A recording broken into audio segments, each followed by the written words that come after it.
শোন, আগে দাবাত চালটা ছিল তোর, এখন আমার। আমি যা বলবো তাই হবে।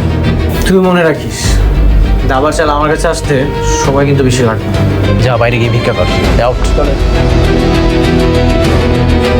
আসসালামু আলাইকুম বন্ধুরা, গরিব ঘরের রাজপুত্র নাটকের 4 নম্বর পর্বটা আপনারা অনেকেই দেখে ফেলছেন এবং 5 নম্বর পর্বের জন্য অনেকেই কমেন্ট করতেছেন এবং সপ্তাহে 2টা এপিসোডের বেশি কি করলে দেখতে পারবেন আজকের এই ভিডিওতে A to Z জানতে পারবেন। তাই আজকে ভিডিওটা একদমই স্কিপ করেন না, স্কিপ করলে 2টা এপিসোডের বেশি আপনারা দেখতে পারবেন না। তাই আজকে ভিডিওটা সম্পূর্ণ দেখুন 2টা এপিসোড দেখতে হলে। আর আপনারা যারা গরিব ঘরের রাজপুত্র নাটকের 5 নম্বর পর্বটা সবার আগে দেখতে যাচ্ছেন এবং সপ্তাহে 2টা এপিসোড দেখতে চাচ্ছেন, তারা সর্বপ্রথম যেটি করতে হবে, আমাদের ইউটিউব চ্যানেলটিকে সাবস্ক্রাইব করা না থাকলে অবশ্যই সাবস্ক্রাইব করে দিতে হবে। যারা শুধু সাবস্ক্রাইব করবে তারা গরিব ঘরের নাটকে 5 নম্বর পর্বটা সবার আগে দেখতে পারবে। তাই আপনাদের কাছে অনুরোধ রইল আমাদের ইউটিউব চ্যানেলটিকে অবশ্যই সাবস্ক্রাইব করে রাখুন। গরিব ঘরের রাজপুত্র নাটকের 5 নম্বর পর্বটা এবার অনেক বড় ধামাকা হতে যাচ্ছে। অর্থাৎ অনিকের বন্ধু এবার অনিকের কাছ থেকে সবকিছু লিখে নেছে। অর্থাৎ এবার অনেক বস্তিতে চলে যাবে মেঘলার কাছে। অর্থাৎ মেঘলাকে সবকিছু খুলে বলবে এবং পরবর্তীতে মেঘলা বুঝতে পারবে অনেকের সাথে অনেক বড় অন্যায় হয়েছে এবং সে বস্তিতে জায়গা দেবে অনেকে। অর্থাৎ মেঘলা অবশেষে সবকিছু জানতে পারবে তার সন্তান নষ্ট করার পিছনে কারা হাত ছিল।